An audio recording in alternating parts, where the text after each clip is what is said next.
सत्य को खोजने वाले सभी साधकों को मेरा प्रणाम।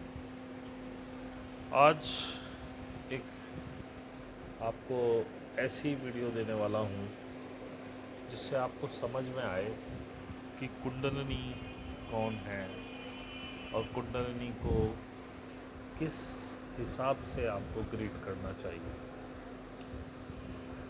इसमें कुछ जो भी मैं कुछ कहूँ, जैसे मैं हमेशा से कहता हूँ, अगर आपको अच्छा लगे मान लीजिएगा, जो आपको उचित ना लगे हटा दीजिएगा। इसमें ख़ास करके मैं कुछ चीज़ें ऐसी कहूँगा माँओं के लिए, शायद उनको बुरा लगे, बेटियों को बुरा लगेगा, लेकिन वो भी माँ बनेंगी। हकीकत यही है। बाकी आप किसी भी नज़रिए से देख सकते हैं, इसमें कोई प्रॉब्लम नहीं है मुझे। और ये मेरा अपना मत है, लेकिन यदि आप इसे खुले दिमाग से, खुले मन से स्वीकार करेंगे तो आपको समझ आएगा कि मैं क्या कहना चाह रहा हूँ। और यदि आप उस बात को मानते हैं तो आप ज़्यादा सरेंडर कर पाएंगे और आपकी कुंडलिनी उसी हिसाब से आगे बढ़ेगी। तो उसके लिए मैं ये बना रहा हूँ। तो सबसे पहले मैं आपको बता दूँ, कुंडलिनी माँ है कौन। कुंडलिनी वो शक्ति है जिसे महामाया कहते हैं, जिसने पूरा विश्व रचा। सृजन की सारी शक्ति केवल कुंडलिनी के पास है। ये पूरा ब्रह्मांड, ये पूरा विश्व, ये जो कुछ भी आप देख रहे हैं, जो महसूस कर रहे हैं, ये परमपिता परमात्मा उस ब्रह्म का एक स्वप्न मात्र है। ये मैं आपको अद्वैत वेदांत से बता रहा हूँ। और हर चीज़ उस ब्रह्म से ही निकली है।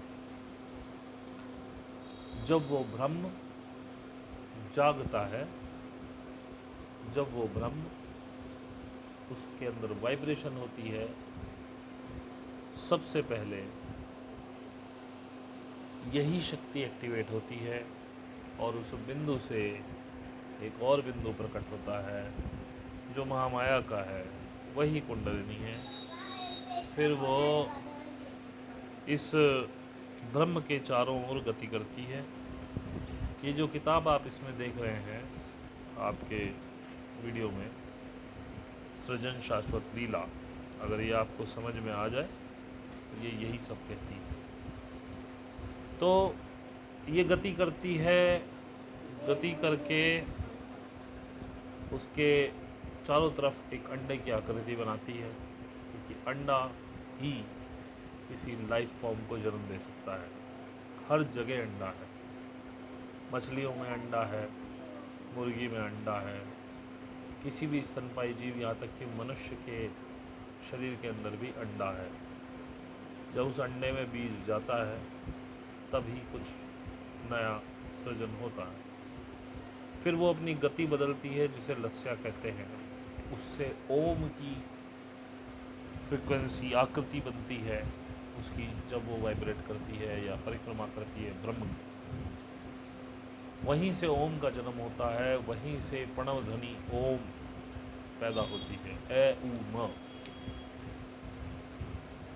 ए उ म, महाकाली, सरस्वती, महालक्ष्मी की।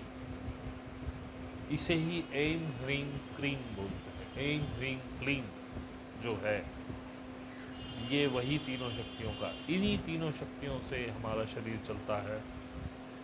महाकाली बाईं तरफ, जिसे चंद्र नाड़ी बोलते हैं, जिसे पिंगला नाड़ी भी बोलते हैं। महासरस्वती राइट की तरफ, जिसे ईड़ा नाड़ी या सूर्य नाड़ी बोलते हैं। महाकाली की शक्ति भूतकाल आदि जो नष्ट हो चुके चीज़ें हैं उनका स्मरण रखती है। महासरस्वती, आगे फ्यूचर का, इनके बीच में मध्य नाड़ी सुषुम्ना जो महालक्ष्मी की होती है, उसका ही सारा कार्य है, जिसे पैरासिम्पैथिक नर्वस सिस्टम बोलते हैं। उसी में कुंडलिनी रन करती है, तब आपके सातों चक्रों को पार करते हुए सहस्रार पर ले जाती है। अब मैं कहता हूँ कि कुंडलिनी को सरेंडर करो। क्यों सरेंडर करो? आज मैं आपको बताता हूँ, जो मैं बोल रहा हूँ उसको फील करिएगा, शब्दों पे मत जाइएगा, भाव को देखिएगा। और मैं जो कह रहा हूँ मैं अपने हिसाब से अक्षर से सही कह रहा हूँ। जिस व्यक्ति को मेरी बात सुन करके कोई भी परेशानी हुई है, I am not sorry for that. किसी माँ को यदि बुरा लग रहा है, leave my group immediately, because you can not go beyond, because आप इसी 3D के एनवायरनमेंट में फंसे हुए हैं। आप इससे आगे बढ़ के कुछ देखना ही नहीं चाहते कि आप कौन हैं, आप इस फिज़िकल बाउंड्री से निकलना ही नहीं चाहते। तो ये मेरा क्लियर मैसेज है, जिसको भी बुरा लगे, leave the group immediately and don't ask me any question on mail about that, because जो मैं कह रहा हूँ वो शाश्वत सत्य है, और सत्य हमेशा कड़वा होता है। आपने अपनी माँ को माँ जाना, उसने आपके लिए क्या किया? उसने आपको 9 महीने अपने पेट में, उदर में रखा, एक अंडे से एक जीव बनाया, और उस जीव को बना करके इस दुनिया में लाई। इसके लिए वो पूजनीय है। क्यों? Every female has this system inside her body. हर औरत के शरीर में ये मैकेनिज्म है। उसने खुद क्या किया तुमको पैदा करने में? मैं बहुत कड़वी बात बोल रहा हूँ, लेकिन सुनिएगा मैं क्या भाव देना चाहता हूँ आपको। जिसने ये भाव पकड़ा वो पास, और जो फिजिकल में रह गया वो फेल। ये नेचुरल क्रिया है। जब किसी पुरुष और स्त्री का मिलन होगा, शादी से हो रहा है, बिना शादी के हो रहा है, दैट डजंट मैटर। शादी से हो रहा है तो वो एक पवित्र बंधन है, बिना शादी के हो रहा है तो वो एक अपवित्र बंधन है। लेकिन जब भी मिलन होगा, यदि समय देश काल सही है, तो पुरुष का वीर जो बीज रूप है वो स्त्री के अंडे को फैच करेगा, और वहाँ से रचना शुरू होगी। इसमें माँ का क्या रोल है? जिसकी भी शादी हुई, चाहे वो मेरी माँ है, आपकी माँ है, या आप स्वयं माँ हैं या बनने वाली हैं, अपने दिमाग पर जोर डालिए और सोचिए। और इसमें पिता का भी कोई रोल नहीं, उसने भी सब अनजाने में किया है। जब आपकी शादी होती है या आपका पहला मिलन होता है स्त्री पुरुष का, क्या आपने ये दिमाग में रख के मिलन किया था कि हमें बच्चा पैदा करना है इसलिए हम मिलन कर रहे हैं? शास्त्रों के अनुसार तो केवल मिलन तभी होना चाहिए जब आपको संतान उत्पत्ति करनी है। अब ये बात कोई नहीं पकड़ेगा। गिन्नी के लाइव में मैंने एक बात कह दी थी कि शास्त्रों में लिखा है कि यदि कोई कुंवारी स्त्री या कोई स्त्री आपसे मिलन करना चाहती है तो आप मना करते तो पाप होता। वो बहुत जल्दी पकड़ ली, लेकिन उसका देश काल नहीं देखा। वो किस काल की मैं बात कर रहा हूँ, किस कालखंड की बात कर रहा हूँ, इसको पकड़ो ना। क्या आपने वो मिलन उस माइंडसेट के साथ किया था कि हमें बच्चा चाहिए, हमें एक सृजन करना है? नहीं। शुरुआत में संभोग का इतना खुमार चढ़ा होता है दिमाग पर, कौन स्त्री पुरुष इस पर ध्यान देता है? ये अकस्मात हो जाता है। सिम्टम्स आए, चेक किया, प्रेगनेंसी क्लियर हुई। अब परिवार का, अरे पहला बच्चा है, मैं शादी के बाद के जेन्युइन उसकी बात कर रहा हूँ, उस पर मैं बोलना ही नहीं चाहता हूँ। क्योंकि उसमें अबॉर्शंस ही ज़्यादा होते हैं। पहला बच्चा है, बड़ी भाग्य से मिलता है, फलाना है, ढिकनाना है, और ये करते करते बाप भी खुश हो जाता है, भाई हाँ भाई हम हैं, ये हैं, वो हैं, और नहीं हम तो पैदा करेंगे। उस प्रेशर में वो स्त्री अपने उदर में उस बालक को लिए घूमती है। जो स्त्रियां माँ बन चुकी हैं वो जानती हैं सातवें, छठे, सातवें महीने के बाद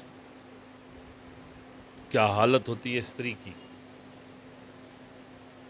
लेकिन उसके लिए कोई भी जिम्मेदार नहीं है, क्योंकि किसी और के पास वो शक्ति ही नहीं है, वो मैकेनिज्म ही नहीं है। मैं चाहता हूँ एक बच्चा मैं स्वयं पैदा करूँ अपने उदर में रख के, क्या मैं कर पाऊँगा? हो ही नहीं सकता। मैं खुद अपने बच्चे को अपनी छाती से दूध पिलाना चाहता हूँ, क्या मैं कर पाऊँगा? हो ही नहीं सकता, वो मैकेनिज्म ही नहीं है। तो आपने क्या किया? ऐसे ही एक पिता भी अगर वो कहे मैंने बच्चा पैदा कर दिया, नहीं किया, तुमने सिर्फ अपना शारीरिक सुख भोगा, ये एक्सीडेंटली हो गया। Every first and second child is a accidental child. किसी ने मन बना के नहीं किया कि हमें बच्चा चाहिए।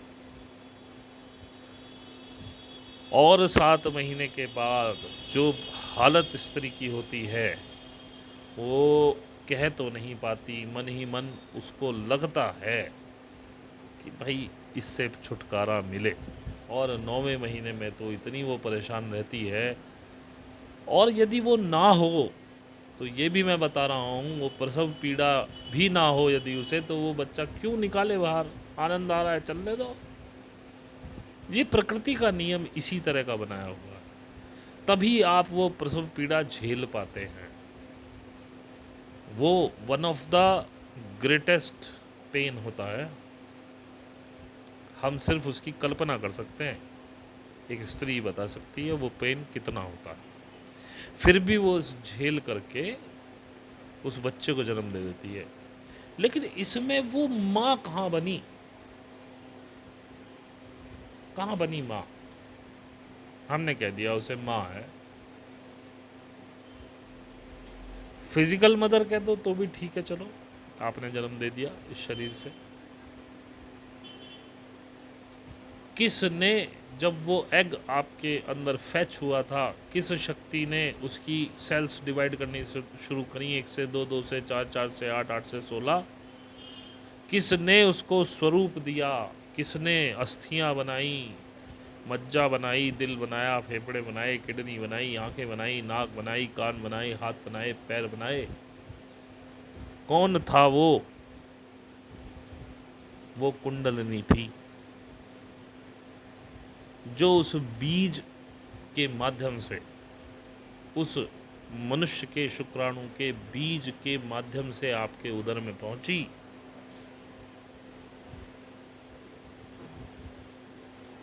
जिस दिन ये खबर स्त्री पुरुष को देती है कि आई एम प्रेग्नेंट, पुरुष हमेशा बाप वाले मोड में आ जाता है। देखिए एक्सेप्शन हर जगह है, अब ये मत आर्ग्यू करिएगा कि जी हमने ऐसा देखा और वैसा देखा। मैं मैक्सिमम लोगों की, जनरल लोगों की बात कर रहा हूँ। पुरुष के दिमाग में वो बच्चा बड़ा होता है। मोस्ट ऑफ द केसेस में अगर कोई ऐसी कहानी हो गई है पुरुष के पास कि वो सक्षम ही नहीं है तो बात अलग है, फिर भी वो अंदर कचोटता तो है उसे। अगर सक्षम है तो वो चीज़ें सेट करने लगता है, अच्छा मेरे बच्चे को गर्म पानी की ज़रूरत होगी, गीज़र नहीं है तो वो बहाने से गीज़र ले आएगा, कुछ झूले झाले ले आएगा, मतलब जो उसकी दिमाग जितना उसका काम करता है। और वो उस बच्चे को उसी दिन मस्तिष्क में पालना शुरू कर देता है। और अक्सर 10-12 साल के बाद माएँ बच्चों को नहीं पालती हैं। खाना बना के देना कोई पालने की प्रक्रिया नहीं। अगर पुरुष कमाए ना, मैं केवल उन स्त्रियों की मैं बात नहीं कर रहा हूँ जो स्वयं कमा के अपना घर चला रही, मैं जनरल बात कर रहा हूँ। पुरुष कमा के लाता है, पुरुष उस बच्चे की हर जिद पूरी करता है, जो भी कर सके, मतलब जितनी जेन्युइन होती है। कुछ लोग सर चढ़ा लेते हैं, उसकी बात नहीं कर रहा। पुरुष जब तक उस बच्चे के भी बच्चे ना हो जाएं, कई बार उससे आगे तक की भी प्लानिंग कर लेता है। हालांकि ये गलत है, मैं इस बात को नहीं कर रहा हूँ, मैं जनरल बात ही कर रहा हूँ। लेकिन माँ को इतना लेवरेज क्यों? और जो तुम्हारी असली माँ है कुंडलिनी, उसे तो तुमने आज तक पहचाना ही नहीं, क्योंकि वो ममत्व का दावा नहीं करती आपकी माँ की तरह। मेरा बच्चा, अरे मेरे लाल, अरे मेरे बच्चे के लग गई, अरे बुखार हो गया, मैं पट्टी कर रही हूँ, दवाई ला रही हूँ, उल्टी उठा रही हूँ, पॉटी उठा रही हूँ, सूसू उठा रही हूँ। ये माँ होना है क्या? सूसू और पॉटी उठाना? ये आप केवल कर्तव्य पालन करते हैं। क्या आपके माँ बापों ने नहीं उठाया आपका जब आप छोटे थे? तो ये तो आगे शिफ्ट होता जाएगा। एक्स्ट्रा क्या किया आपने उसके लिए? बहुत सी माएँ देखिए बड़ा प्यार करती है अपने बच्चों को, उसकी हर जिद पूरी करती है तो उसको बिगाड़ के रख देती है। तो आपको तो तरीका ही नहीं पता बच्चे पालने का, तो माँ किस बात की है? आपने अपने बच्चों को सिखाया क्या? आपसे अच्छे जानवर हैं, वो छोटे होते हैं, उनके बच्चे पैम्पर करते हैं। फिर जब एक लेवल आता है तो उसको, जैसे मैंने अपने यहाँ बिल्ली के बच्चों को बढ़ते हुए देखा है। एक बिल्ली आती थी हमारे यहाँ, उसने बच्चे दिए थे यहाँ। जब तक वो छोटे रहे हमें तो पता भी नहीं लगा कि बच्चे हैं। जब वो निकलने लगे इधर उधर, उन्हें घुमाती थी अपने साथ, दूध भी पिलाती थी अपना। फिर उनको एक बार थोड़ा ऊंचे पे चढ़ना सिखाया, कूदना सिखाया। फिर ऐसे ऐसे करते करते करते करते एक समय आता है जब वो लात मार के निकाल देते हैं कि अब you are now capable, you can do everything what you can, what I can. तो खोजो अपना शिकार, जियो। और हम तो भैया अपने पोते पड़पोतों तक का जुगाड़ करने के चक्कर में लगे हुए हैं, और यही सारा खेल है। परमात्मा की तरफ ध्यान नहीं, अपने आत्म साक्षात्कार ध्यान नहीं। कायदे से 10-12 साल का बच्चा अपने सारी आवश्यकताएं खुद पूरी कर सकता है। ठीक है, आप सपोर्ट करिए, लेकिन ज़रूरत से ज़्यादा नहीं। तो आपने बिगाड़ा कि सुधारा? खैर, मैं इसमें ज़्यादा नहीं जाना चाहूँगा, मेरा कुछ और पर्पस है कहने का। मैं कह रहा हूँ, जिस माँ ने आपको पेट से लेके बाहर तक आज तक संभाल रखा है, जब आप पैदा हुए किसने रुलाया? आप सोचते हैं डॉक्टर के थप्पड़ मारने से रोए आप? कई तो बिना थप्पड़ के रो जाते हैं बाहर आते ही, काएँ काएँ शुरू। और बड़ा अच्छा माना जाता है उसको कि जो अपने आप रोने लगा। किसने भूख लगाई? स्तन से दूध खींचना। ऐसे स्तन से कोई दूध ऐसे ही नहीं बहता रहता कि आपने मुंह लगाया और पीते चले गए। किसने सिखाया आपको वो बेसिक नॉलेज? स्तन में मुंह लगा के दूध खींचना अपने माँ के किसने सिखाई? किसने उस दूध को पचाया? किसने आपको सूसू कराई? किसने आपको पॉटी कराई?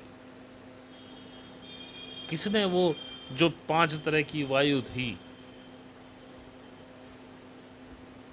जो अपान वायु के कार्य हैं सारे सूसू पॉटी के, किसने करे? वो कुंडलिनी थी जिसे आपने आज तक कभी थैंक्स भी नहीं बोला। और माँ के चक्कर में, अरे माँ ऐसी होती है, माँ वैसी होती है, मैं माँ को ये करूँ, मैं माँ को वो करूँ। करिए, इसमें कोई गलत बात नहीं है भाई। आपकी फिज़िकल माँ है, वो सम्माननीय है, इसमें कोई दो राय नहीं है। लेकिन जिसको असली सम्मान का जो हकदार था, उसको क्या सम्मान मिला? और फिर भी वो आपसे नाराज़ नहीं है, वो सिर्फ बैठी हुई है नीचे इस इंतज़ार में, कब मेरा बेटा मुझे पहचानेगा और कब मुझे पुकारेगा। आज मैं देख रहा हूँ, जो गिन्नी के चैनल को देखते हैं, उस पर एक वो लॉ ऑफ वन की वो सीरीज़ चल रही है। मैंने पहले भी बोला था, हम चीज़ को उसको मानेंगे जिसको अंग्रेज कह देंगे। हमारा तो ज्ञान सबसे कम है। अरे वो सारा ज्ञान उपनिषद में, तत्वबोध, आत्मबोध, शंकराचार्य ने सारा ज्ञान दिया हुआ है।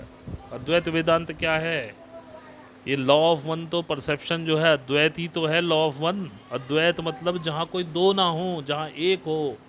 हम उसी ब्रह्म की संतान है, सब भाई बहन हैं, हमारा ओरिजिन एक है, हमारे अंदर भी वही ब्रह्म निवास करता है, वही तो वो भी बता रहा है। और अंग्रेज कह रहा है, क्योंकि अंग्रेज़ों को उनके बेसिक्स में नहीं है, उनकी बाइबल में ये सब नहीं है, इसलिए वो चैनलिंग के थ्रू उनको बताया गया। अब उसके ऊपर किताब लिख दी, अब उसको आप पढ़ रहे हो, आपके पास उससे बड़ी नॉलेज है। जितने क्लिष्ट तरीके से उसने बताई, उससे भी बहुत सरल तरीके से आपके पास वो नॉलेज है। वो जितनी एक्सरसाइजेज बता रहे हैं वो सारा कुंडलिनी का ही तो ज्ञान है। कुंडलिनी चढ़ेगी तब वो एक्सरसाइज अपने आप होती हैं। और सहज योग का आनंद ये है कि वो सब खुद होता है, आपको करना नहीं पड़ता। तो आपने कभी उस माँ को पुकारा?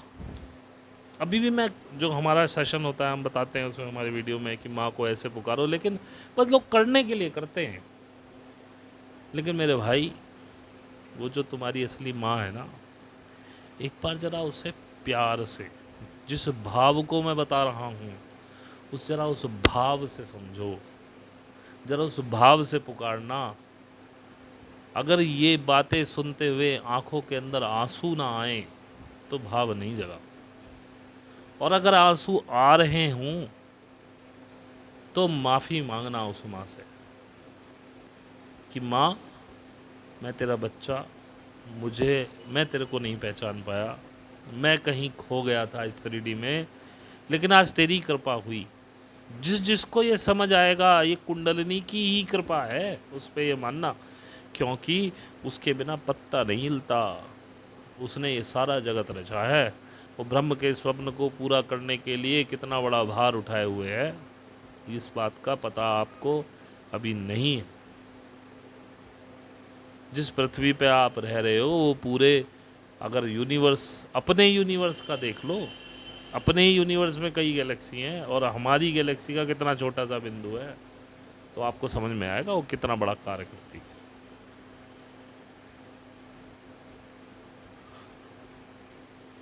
तो आ, आज अगर समझ में आया हो तो कम से कम उस माँ के लिए 2 आंसू बहाना और रोना, महसूस करना कि अपने आंचल, वो इतनी प्योर है, वो तुम्हारी हजारों करोड़ों अरबों गलतियाँ क्षमा कर सकती है एक क्षण में। तोड़ देना अपनी ईगो, बात करना उससे, एक बार उसके चरणों में सिर रखना, इमेजिन करके कि हे माँ, ये धरती भी उसी का रूप है, इस धरती पे सर झुकाओ। मैं कहता हूँ किसी मूर्ति के आगे सर मत झुकाओ, किसी देवता की, किसी तस्वीर के आगे मत झुकाओ, इस धरती पे सर झुकाओ कि हे माँ, मैं भटका हुआ था या भटकी हुई थी, मुझे नहीं पता कि तू कौन थी, क्या थी, तूने मेरे साथ क्या क्या, मेरे को कैसे अपने बच्चे की तरह रखा, और मैं भटका हुआ था, मुझे माफ़ कर दे मेरी माँ। मेरे ऊपर अपना आंचल डाल, मुझे वो ममता, मैं तेरी ममता को समझ ही नहीं पाया। स्त्री पुरुष का भेद नहीं है उसके पास, वो सबकी माँ है। और जो स्त्री इसको सुन के गुस्सा हो रही हो कि ये हमें क्या कह रहा है, कि हमने मज़े के लिए संतान पैदा की, मैं बिल्कुल ठीक कह रहा हूँ, मुझे अपने वर्ड्स पर जरा भी शर्मिंदगी नहीं है, ये सच है। अगर आपको मेरी बात समझ में आई हो तो आप भी उस माँ के आगे रोना गिड़गिड़ाना, क्योंकि वो आपकी भी माँ है। आप क्या माँ होंगे? आप सिर्फ इस फिजिकल बॉडी की नीड पूरी कर रहे हो।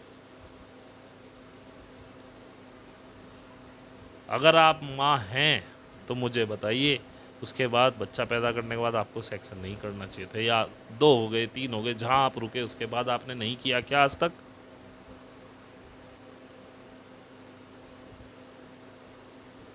और दूसरी बात, पितृत्व जो है ना, उसमें भी ममत्व होता है। ममता किसी शरीर की बपौती नहीं है कि फीमेल शरीर पे ही ममता होती है, कि को ही ममता होती है। बाप थोड़ा मेल ईगो में रहता है, नहीं कर पाता है, लेकिन वो भी बहुत, बाप भी बहुत बड़ी चीज़ होती है। हालांकि मैं बाप को बड़ा नहीं कर रहा हूँ, क्योंकि वो भी इस शरीर का ही गुलाम है, लेकिन मैं कह रहा हूँ कि माँ और बाप को एक ही तराजू में तोलना चाहिए और अपनी असली माँ के पास जाओ। ये तुम्हारे फिजिकल माँ बाप हैं, मैं ये नहीं कह रहा हूँ कि इन्हें छोड़ दो, इनकी आप पूरा सम्मान करो, वो तुम्हारा फ़र्ज़ है। जब तुम छोटे थे तब इन्होंने तुम्हें पाला, जब ये बड़े हो जाएंगे, बूढ़े हो जाएंगे, तब तुम इन्हें पालोगे। ये तो गिव एंड टेक है, इसमें माता पिता का खेल नहीं है, लेकिन पूरे आदर के साथ करो, क्योंकि उन्होंने भी जब आपने पॉटी की थी या उनके हाथ में पॉटी कर दी थी, उल्टी कर दी, उन्होंने नाक भर नहीं सिकोड़े थे, और बुढ़ापे में भी वही हाल हो जाता है जो बचपन में होता है, कंट्रोल छूटने लगता है शरीर से। तो क्यों उनका करिए, क्या दिक्कत है। लेकिन माँ असली वही है, पिता आपका परब्रह्म परमात्मा है। ये मैं वीडियो इसलिए दे रहा हूँ आज आपको कि मैं देख रहा हूँ कि लोग उस तरीके से नहीं कर रहे हैं, बस करने को कर रहे हैं। हालांकि वो फिर भी इतनी इनोसेंट है, वो फिर भी चलती है तुम्हारे लिए। एक बार सरेंडर मार के देखो, फिर देखो तुम्हारे को कहाँ से कहाँ पहुँचाती है। इस बार इसमें मैं बिल्कुल स्पिरिचुअल बात कर रहा हूँ, इसमें मैं कोई कहानी नहीं कर रहा हूँ, ना मैं आपको कुछ और सिखाना चाह रहा हूँ, ना आपको किसी चीज़ से बचाना चाह रहा हूँ। मैं बात कर रहा हूँ कि इस भाव से सरेंडर करोगे तब कुंडलिनी उठती है। फिर उठती वैसे भी है वो, उसे तो जरा सा पुकार लो, इतनी भोली है, वैसी ही उठ जाती है।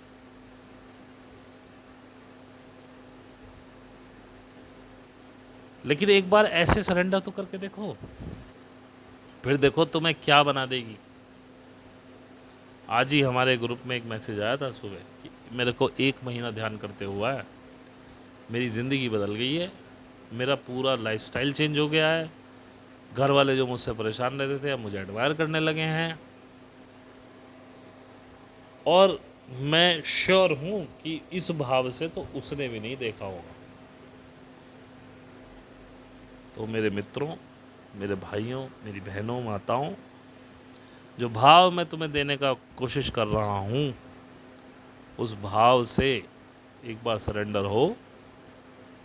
और यदि इस भाव में नहीं जा पा रहे हो, या किसी को मेरी ये बात इतनी बुरी लग रही है, leave the group immediately, channel छोड़ दीजिए, अनसब्सक्राइब करिए,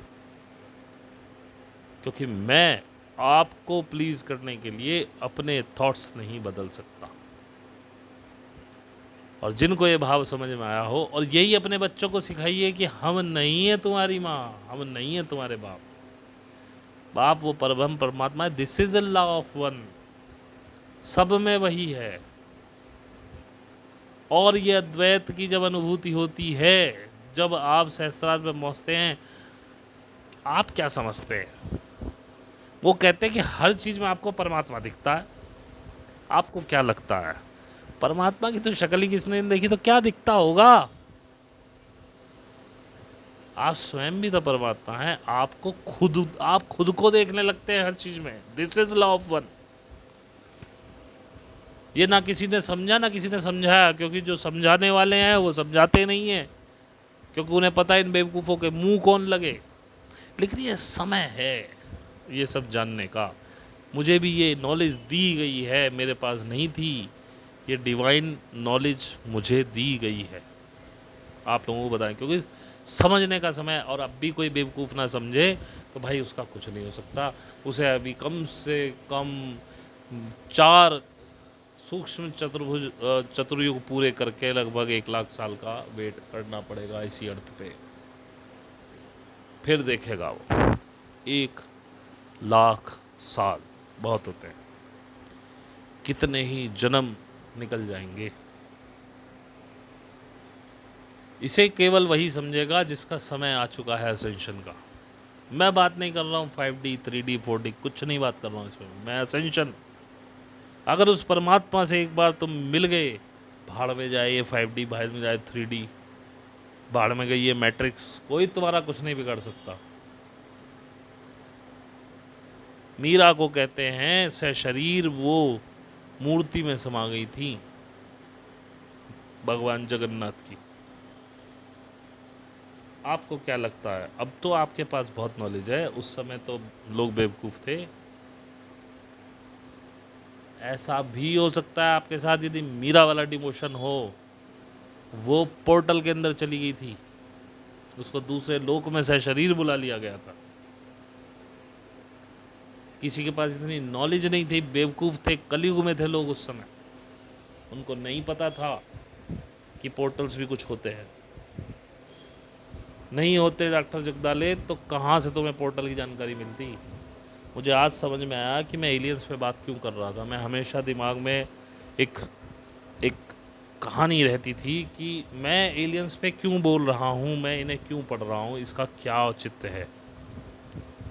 तो भाई साहब मुझे ये बताया गया, क्योंकि यदि आपको नहीं बताऊँगा, ये मैं नहीं पढ़ता, आपको नहीं बताता, मुझे नहीं पता आप में से कितने इस थ्योरी से इत्तेफाक रखते हैं। जो एंटरटेनमेंट के लिए आते हैं उनके लिए तो मेरे दिमाग में कोई भावना ही नहीं है, क्योंकि आपको एलियंस को समझना पड़ेगा, तब जाके ये न्यू वर्ल्ड ऑर्डर समझ में आएगा आपको।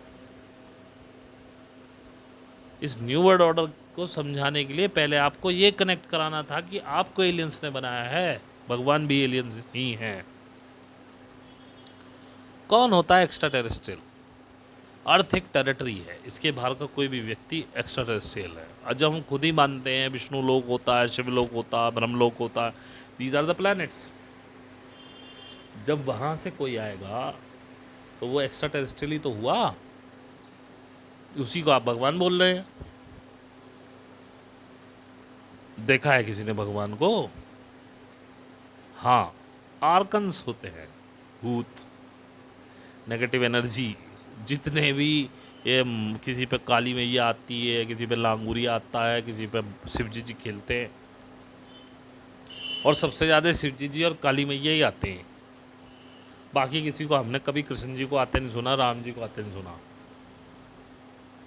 क्योंकि ये प्योरेस्ट एनर्जी मानी जाती है हमारे यहाँ, और वो इन्हीं का रूप रखते हैं जो उन्होंने कैलेंडर में देखा है। लेकिन आपको नहीं पता है असली रूप क्या है उनका, क्योंकि किसी ने नहीं देखा, पता नहीं वो कैसे दिखते हैं। और जब आप कुंडलिनी में आगे बढ़ते हो और जब आप एक रूप हो जाते हो परमात्मा से, एक आकार हो जाता है आपका, तो आप हर चीज़ में परमात्मा देखते हो, लेकिन परमात्मा स्वरूप आप स्वयं को ही देखते हो, आपको अपना ही अक्स दिखता सब चीज़ में। ये मैं आपको आज बता रहा हूँ क्योंकि मुझे ये ज्ञान दिया गया है, मुझे भी नहीं पता था। लेकिन अभी यहाँ तो कोई संत ऐसा नहीं जो आपको ये बात बता सके और इसको प्रूव कर सके। लेकिन हाँ, कोई नागा साधु वगैरह, कोई बहुत बड़े पहुँचे हुए जो तपस्वी कोई बैठे हों किसी कंदरा में, कभी मिलने का सौभाग्य हो तो उनसे पूछ लेना, वो तुमसे ज़रूर ये कहेंगे कि किसी पहुँचे हुए आदमी ने आपको ये बताया, किसी गुरु ने बताया। लेकिन मैं गुरु नहीं हूँ, क्योंकि मैं अभी उस पदवी तक पहुँचा नहीं हूँ। मेरे पास एक मेल भी आया था किसी का, वो आसाराम बापू जी से जुड़े हुए थे, कह रहे थे संत निंदा मत कीजिए। देखिए, मैं आपकी भावना तो नहीं हर्ट करना चाहता, आप जहाँ लग रहे हैं लगे रहिए, लेकिन भाई साहब मेरी किसी के लिए राय बदलने वाली, ये सब पाखंडी है, ये राक्षसों के अवतार है सारे। और अगर इस संत निंदा का आपके हिसाब से मुझे पाप लग रहा है तो लग जाए, लेकिन मैं आखिर तक इसी राय पर काबिल रहूँगा, ये सबसे बड़े पाखंडी है, चांडाल हैं ये लोग, और इनके पास इतने इतने साल हो गए तुम्हें जपते हुए, कुछ नहीं मिलेगा।